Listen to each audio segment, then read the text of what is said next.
The path between the housing blocks and Clearwater Station Academy was a mess. Broken concrete slabs tilted at odd angles, and the drainage channels had cracked months ago. Nobody bothered fixing anything on the colony's east side. Danny gripped the wheelchair handles tighter as he navigated around a particularly deep hole. "Left side is better," Lyra said from the chair, her scaled tail draped carefully over the armrest to avoid dragging on the ground. Danny adjusted course. "Got it. Thanks." They had done this dance for 8 months now. Every morning at 7:15, Danny showed up at the residential tower where Lyra lived with her father. Every morning, he pushed her wheelchair the mile and a half to school. The route took 25 minutes if the weather was good, 40 if it rained and the holes filled with muddy water. Other students passed them on the broken sidewalk. Some human kids waved at Danny. Most ignored both of them entirely. The alien students gave him a wide berth, which Danny found weird but never asked about. Lyra seemed to prefer the space anyway. "Did you finish the history essay?" Danny asked as they crossed through the market district. Vendors were setting up their stalls, filling the air with a dozen different smells. Something that looked like purple cabbage, fried dough from the human bakery, the sharp metallic scent that came from whatever the Centaurians ate for breakfast. "Finished it Tuesday," Lyra replied. Her voice was quiet, always quiet. Danny had learned to listen close. "You barely stayed up until midnight typing the thing." Danny yawned for emphasis. "Why do we need to know about the third expansion period anyway? It was like 200 years ago, because the treaty signed then still governed 70% of galactic trade routes." "Show off." Lyra made a sound that might have been a laugh. Might have been. It was hard to tell with dragons. Their faces did not move the same way human faces did, and 3 years at the same school had not taught Danny how to read her expressions perfectly. But he was learning.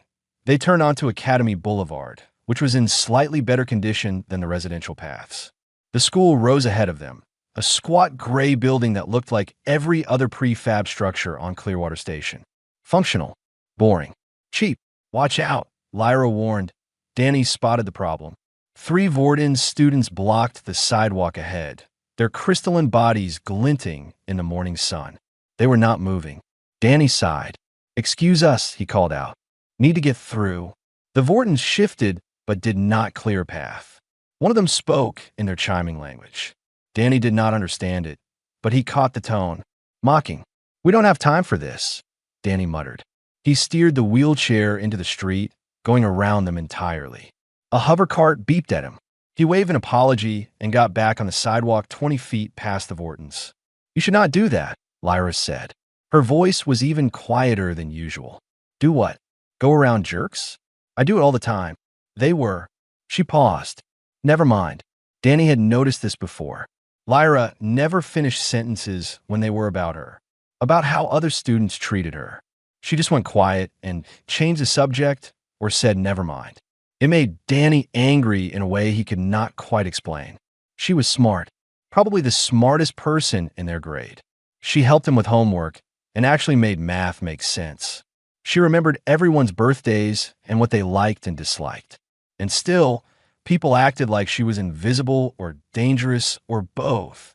They reached the school entrance. The ramp was too steep, built to minimum galactic code without any thought for actual use. Danny had to lean his weight into pushing the chair up the incline. His arms burned by the time they reached the top. "Thank you," Lyra said. "No problem." Danny was breathing hard. He needed to work out more. "Same time tomorrow." "Same time." Danny parked the wheelchair near their first class. The hallways were filling with students. The noise level rose as conversations echoed off the metal walls. Lyra pulled a tablet from her bag and started reviewing notes. She always reviewed notes before class, even though Danny knew for a fact she had already memorized everything. Their homeroom teacher, Mrs. Patterson, smiled when she saw them. She was one of the few teachers who treated Lyra normally. Not with fear, not with excessive politeness, just normally. "Morning, Danny." "Morning, Lyra." "Morning." They replied in unison.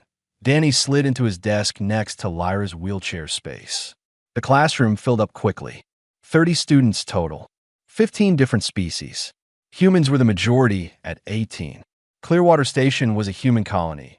After all, even if galactic law required accepting all species equally, Vice Principal Torrens appeared in the doorway. He was a Felian, tall and blue-skinned with 4 arms. He scanned the classroom, and his eyes stopped on Lyra. He inclined his head deeply, holding the bow for 3 full seconds. Lyra dipped her head in return, much less deeply. Torrens left without saying anything. "That guy is so weird," Danny whispered. Lyra did not respond. She was staring at her tablet, but Danny could tell she was not reading it. Her claws were pressed too hard against the screen. Mrs.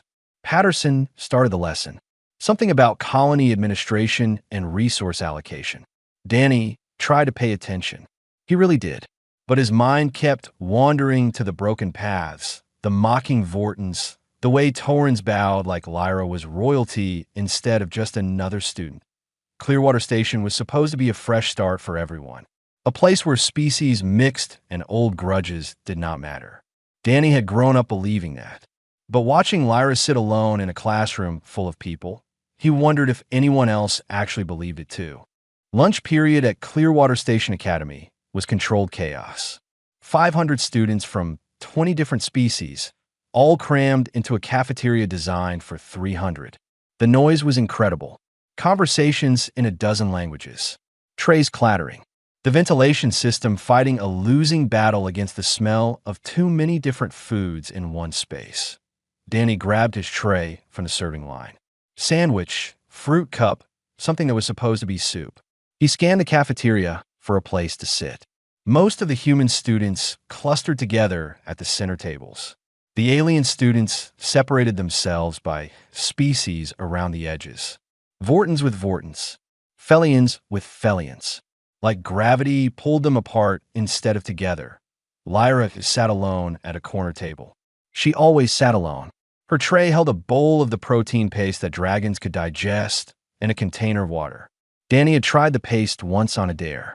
It tasted like chalk mixed with metal shavings. He walked over and sat down across from her. "You know you can sit with your friends," Lyra said without looking up. "You are my friend. You're human friends. They talk about sports for 45 minutes straight. I hate sports." Danny bit into his sandwich. "Besides, you help me with math. Least I can do is provide entertaining lunch conversation." Lyra's head tilted slightly. "Is your conversation entertaining?" "Absolutely not. That's what makes it funny." This time, Danny definitely heard her laugh. It was a soft, clicking sound in the back of her throat. He grinned. They ate in comfortable silence for a few minutes. Then Danny noticed 3 students approaching. 2 humans and a Centaurian.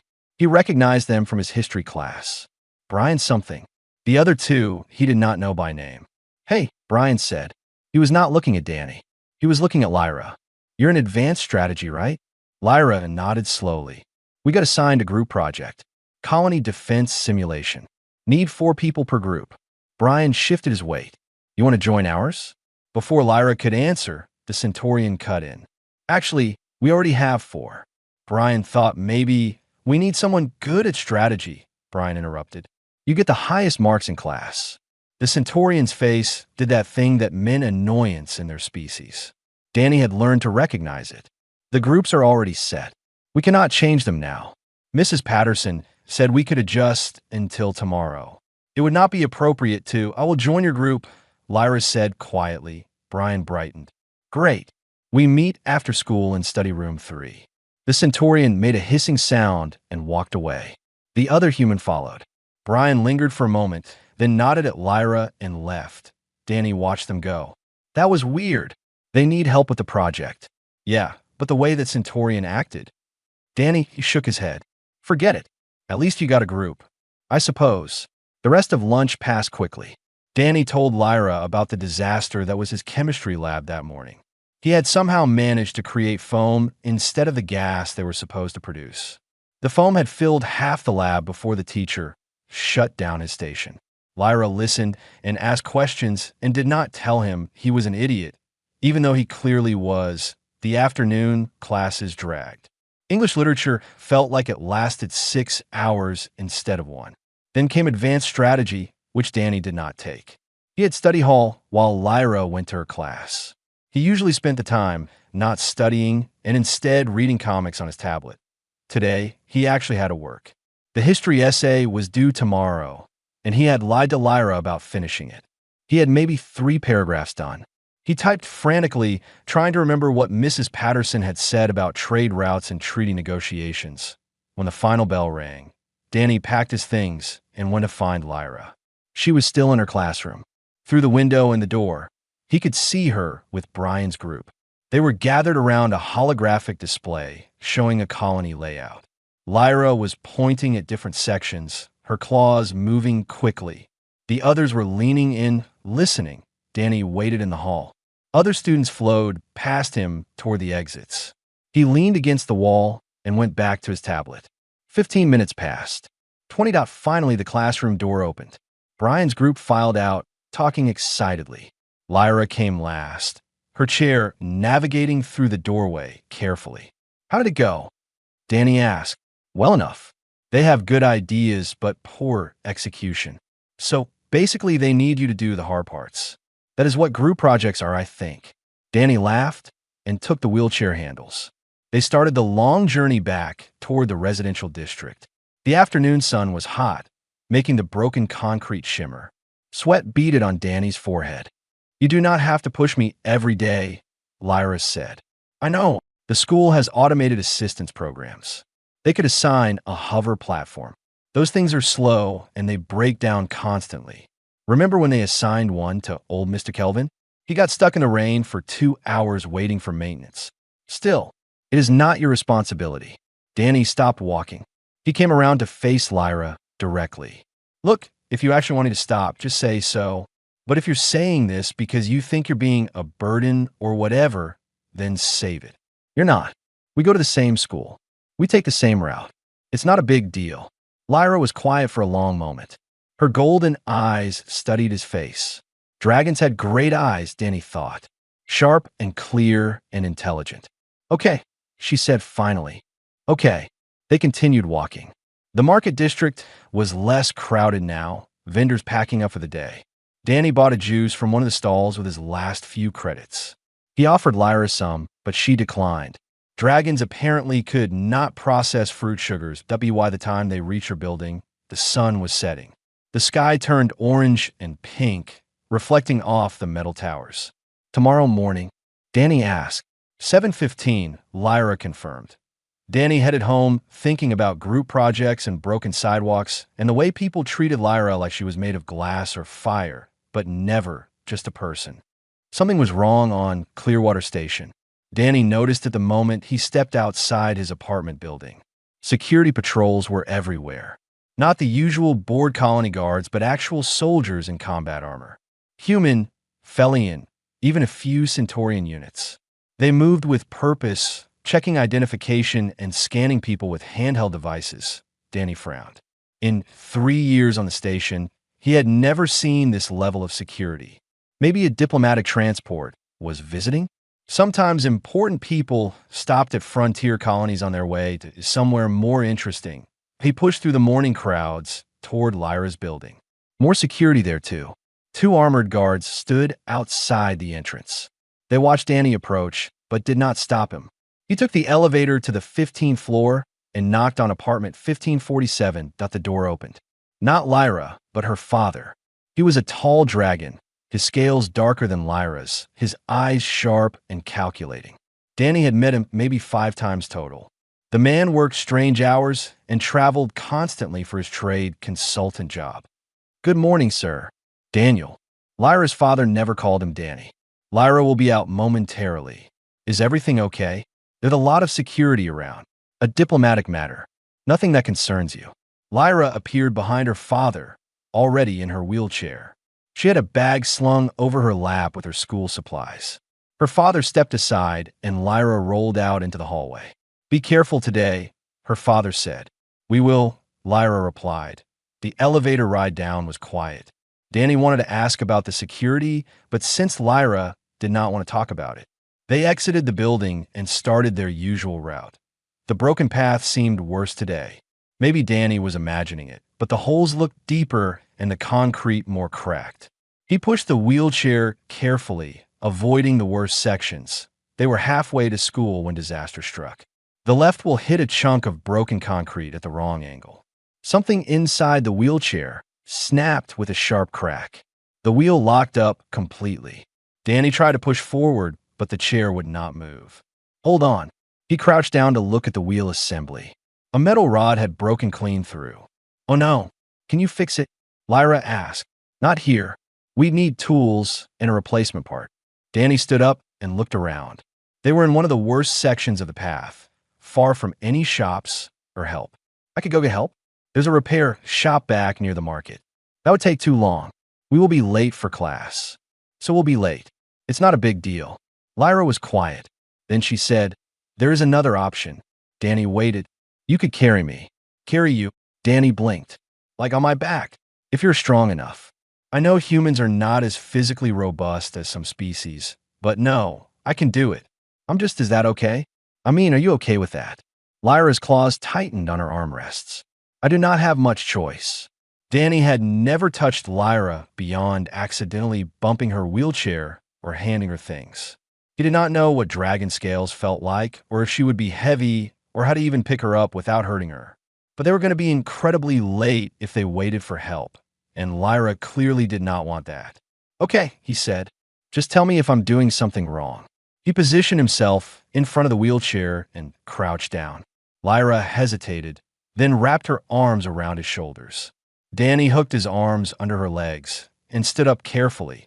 She was lighter than he expected. Her scales were smooth and warm, not cold like he had imagined. Her tail draped over his shoulder, and he could feel her breathing against his back. You good? He asked. Yes. You.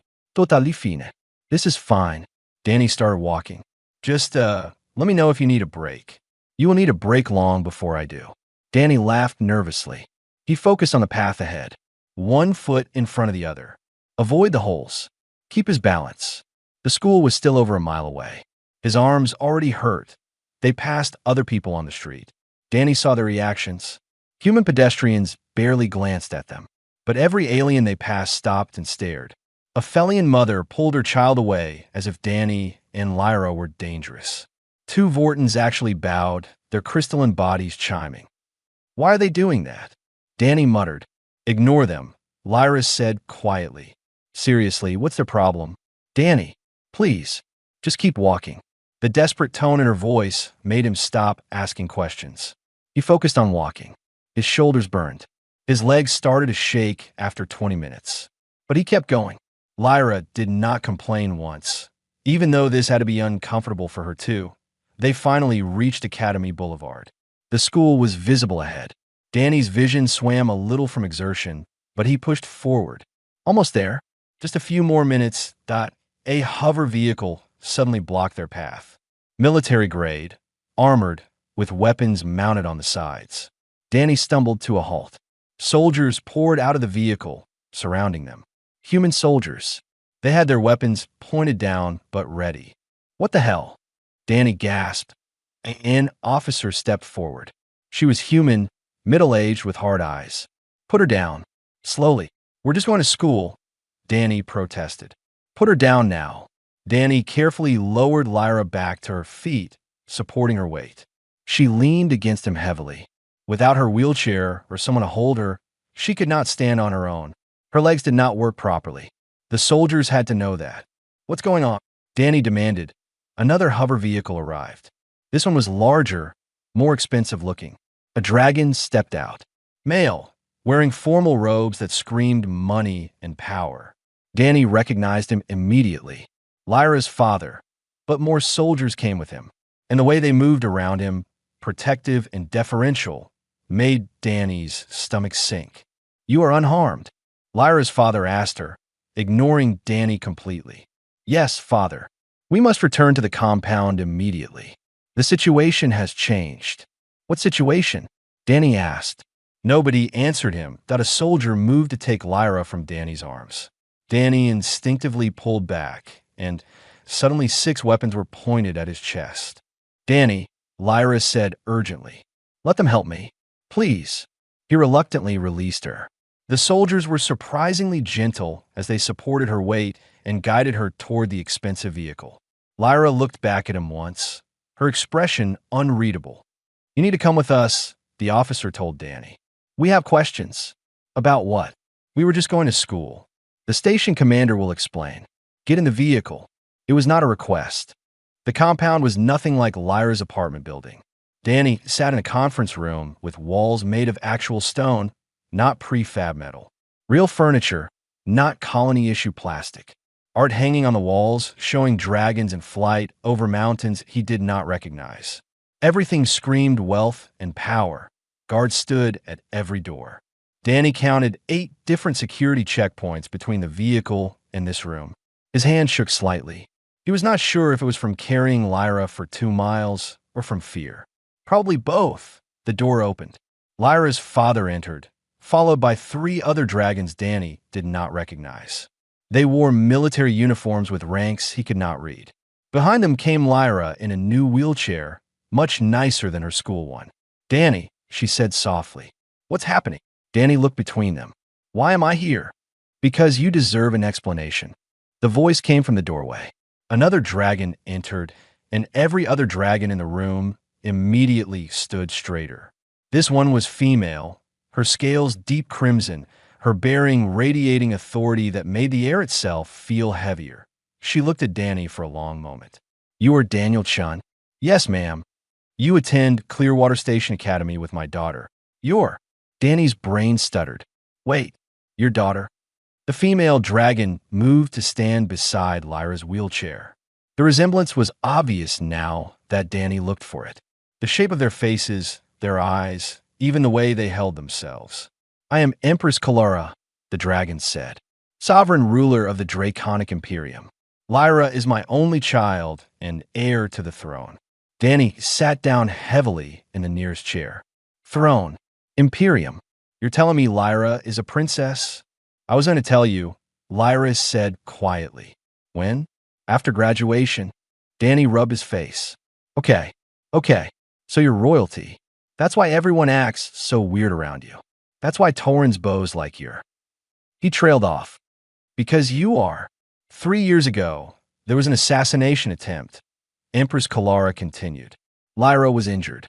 Her legs, her wings. The damage was permanent. In my culture, this makes her unsuitable for rule. Unmarriageable. Worthless. Her voice hardened on that last word. I disagreed. But the political situation became dangerous. So I hid us here, on a human frontier colony where no one would think to look. You've been hiding for 3 years. Yes. Lyra attended your school under false identity. I worked through intermediaries to maintain some control of my empire while keeping her safe. The Empress moved to look out the window. It was working until this morning. One of the military dragons spoke up. A rival faction has discovered the Empress's location. They arrived on station last night with a diplomatic vessel and a full military escort. They want Lyra, the Empress said flatly. They want to force her into a political marriage that would strip me of power and place their puppet on the throne. Danny looked at Lyra. She was staring at her hands, not meeting anyone's eyes. The rival faction sent representatives this morning, another dragon explained. They saw you carrying Princess Lyra through the streets. They are confused and angry. Angry about what? Danny demanded. Her wheelchair broke. I help her get to school. What's confusing about that? Physical contact between species is highly formal in galactic society, the Empress said, especially involving royalty, and especially involving humans, who are considered a young and somewhat primitive species by most of the galactic community. Primitive, Danny repeated. Right, we're only primitive. They see your actions as an insult, the military dragon continued. A human treating a dragon princess with such casual familiarity. Carrying her on your back like she were common. Stop, Lyra said sharply. He helped me. That's all. There was no insult. The Empress turned to study Danny. Tell me, Daniel-chun, when you learned my daughter could not walk, what did you think? Danny frowned. I thought her wheelchair was poorly maintained and the colony paths were garbage. Did you think she was worthless? What? No. Why would I think that? Because she cannot stand or fly. Because she is disabled. She's still Lyra. She's still smart and funny and helps me pass math. Who cares if she can walk? Danny realized he was talking to an empress and probably should not be so blunt, but he was too angry to care. Why would that change anything? The room was silent. The military dragons looked uncomfortable. Lyra's father had an expression Danny could not read.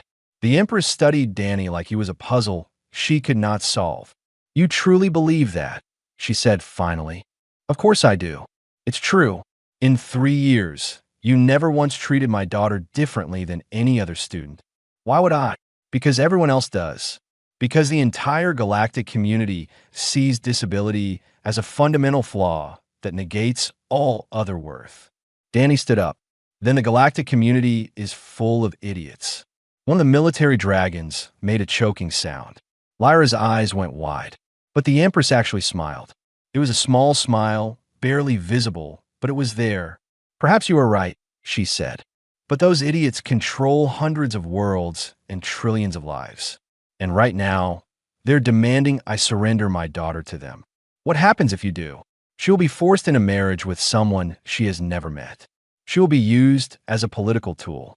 And when she is no longer useful, she will be discarded." The empress's voice went cold. "They will treat her exactly as her disability suggests she should be treated. As worthless." Danny looked at Lyra. She was crying silently, tears running down her scaled face. Without thinking, he walked over and put his hand on her shoulder. Every dragon in the room tensed. Danny ignored them. "What can I do?" he asked. "Do." The empress looked genuinely surprised. "This is not your concern, human child. This is a matter for empires and dynasties. Lyra is my friend, so it is my concern." Danny met the empress's eyes directly. "There has to be something I can do." The empress studied him for a long moment. Then she looked at Lyra, at Danny's hand on her daughter's shoulder, at the way Lyra leaned slightly into his touch like it was the only comfort she had. "Perhaps there is," she said slowly, "but it would require you to do something very brave and very foolish. I am listening." The rival delegation arrived at noon. Danny watched from a window as 3 armored transports landed in the compound courtyard. Dragons emerged wearing formal robes and military uniforms. They moved with absolute confidence, like they owned everything they touched. "That's Lord Vareth," Lyra's father said quietly. He stood beside Danny, also watching. "He leads the opposition faction. Ruthless, ambitious. He will stop at nothing to claim the throne." Danny counted 15 dragons in the courtyard. "How many soldiers does he have? On this station? Perhaps 200. The Empress has maybe 50 loyal troops who came with us." He paused. "We are outnumbered. If this becomes violent, we will lose.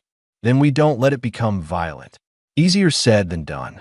The rival delegation was escorted inside. Danny heard their voices echoing through the compound, speaking in the dragon language, sharp and aggressive. The Empress's responses were calmer, but no less firm. An hour passed.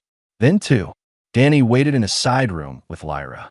She had not spoken since the delegation arrived, just sat in her wheelchair, staring at nothing. "You don't have to do this," she said finally. "We've been over this. Danny, these are powerful people, dangerous people. If you make them angry, they're already angry. Might as well give them a good reason." Lyra almost smiled. Almost. The door opened. One of the Empress's guards gestured for them. "It is time." They entered the main hall. The rival delegation stood on one side, the Empress and her advisors on the other. Lord Vareth was easy to identify. He was larger than the other dragons, his scales so dark they were almost black, his eyes cold and calculating. Danny pushed Lyra's wheelchair into the center of the room. Every dragon turned to look at them. "This is the human." Vareth's voice was deep and carried contempt like a weapon. "This child. My name is Danny Chun," Danny said clearly. "And yeah, I'm the human." Vareth walked closer, circling Danny and Lyra like a predator. "You touched the princess. Carried her through public streets like common luggage. Her wheelchair broke. I helped her get to school." "Help!" Vareth laughed. It was not a nice sound. "You humiliated her. You reduced the heir to the Draconic Imperium to the level of a crippled pet." Danny felt anger surge hot in his chest. Don't call her that. What? Crippled? Is what she is. A broken thing. Useless for rule. Useless for marriage. Useless for anything but pity. Stop talking, Danny said through gritted teeth. The human commands me. Verith smiled, showing sharp teeth. How amusing. Tell me, boy, do you understand what you have done? You have violated every standard of proper conduct. You have insulted an entire species with your primitive human behavior. I help my friend. Friend. Verith moved closer to Lyra's wheelchair. Is that what you call this arrangement? A princess and a human child playing at friendship? How degrading for her.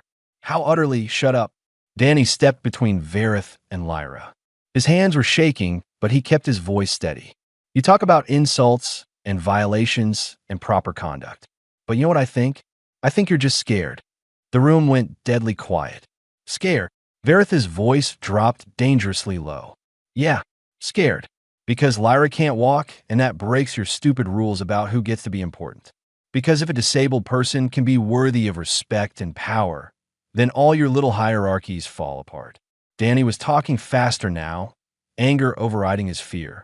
So you make up reasons why she can't rule. You call her broken and worthless and crippled. Not because it's true, because you need it to be true. How dare? I'm not finished. Danny was shouting now. He cannot stop himself. I've known Lyra for 8 months. You know what I've learned? She's smarter than everyone in our grade. She remembers every detail of every lesson. She helps other students, even though most of them ignore her. She plans 3 moves ahead in every strategy game. And you're telling me she's not fit to rule because her legs don't work? That's not about her. That's about you being too scared to change your stupid traditions. Verith lunged forward, his claws extended. Guards from both sides moved instantly, creating a barrier. The tension in the room was explosive. You dare speak to me this way? Verith snarled. I could have you killed for this insult. Go ahead, Danny shot back. Kill a human kid because he told you the truth. I'm sure the galactic community will love that story. Really makes you look strong and confident. Danny, the Empress said sharply. That is enough. But Danny was not done. He turned to address everyone in the room. You want to know what the real insult is? It's how you all treat Lyra. Like she's made of glass. Or like she's dangerous. Or like she's invisible. Never like she's just a person who happens to use a wheelchair. I've pushed her to school every day for 8 months. You know how many times she complained? 0. You know how many times she asked for special treatment? 0. She just wants to learn and have friends and live her life. But you won't let her. Because you're all too busy worrying about your rules and your traditions and your stupid politics. He was breathing hard. His heart pounded. Every dragon in the room stared at him like he had grown a second head. Lord Verith recovered first. His expression shifted from rage to something calculating. The human speaks from ignorance. He does not understand our ways. Maybe, but I understand friendship and loyalty and treating people with basic decency regardless of whether they can walk. Danny looked at Lyra. She was crying again, but she was also smiling. That's not ignorance. That's just being human.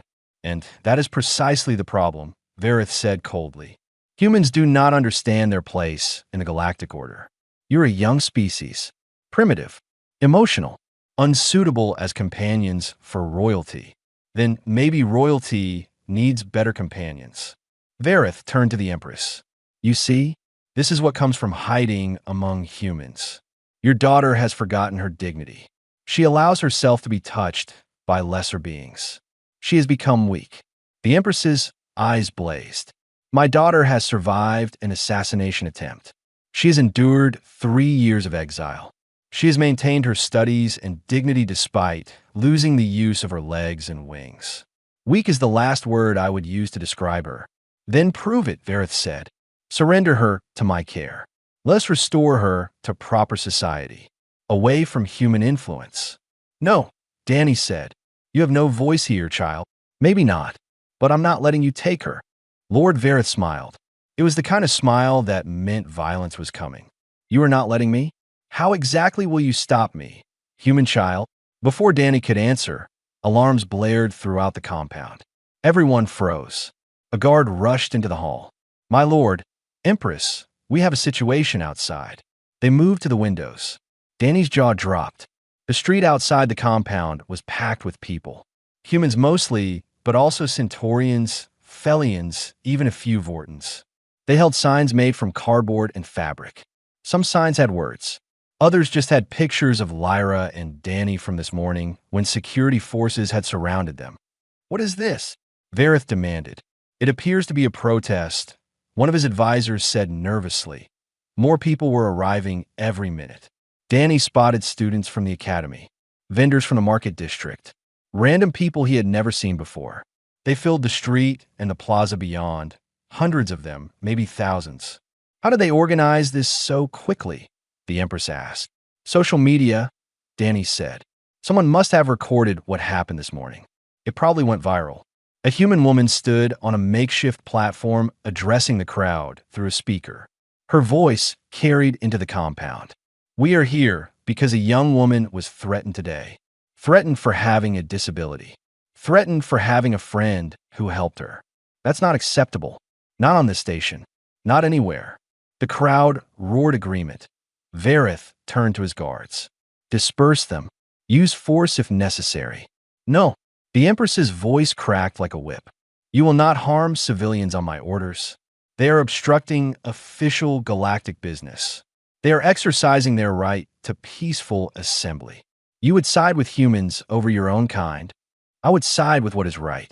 Danny watched the crowd growing. More people arrived every moment. They were not aggressive, not violent, just present, standing together. The message was clear without anyone saying it. "You cannot do this in secret. We are watching." Lord Vareth's expression darkened. "This changes nothing. I have legal authority under galactic law to take custody of the princess. These humans cannot stop me." "Maybe not," Danny said, "but they can make it really public. Hard to force Lyra into marriage when the whole galaxy is watching. The galaxy does not care about one disabled dragon." "You sure about that?" Danny pointed to the crowd. "Someone out there is recording everything.